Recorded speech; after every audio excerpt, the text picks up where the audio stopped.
Hi, my name is Albert Cuellar. I'm working with Tim Burton.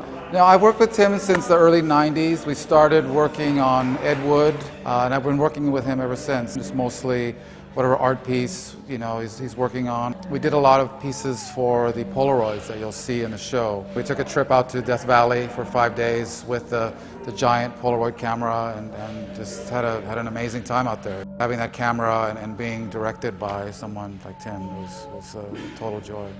We made these creatures. They were drawings that Tim did, and it was a pleasure to bring them to life. There's a grace about his drawings that generally a lot of people have a hard time creating into 3D elements, because as you can see, all these points and this whole entire heavy mass relies on this tiny little neck, which makes it interesting and makes it, again, graceful.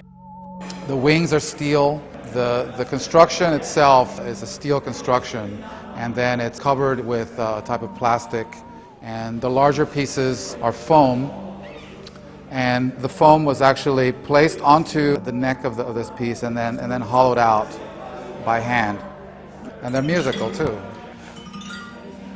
As you can see, they're not living yet because Tim hasn't put his hand on them, but as soon as he does, these things will come to life.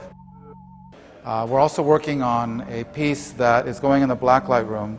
This is the original drawing that Tim did.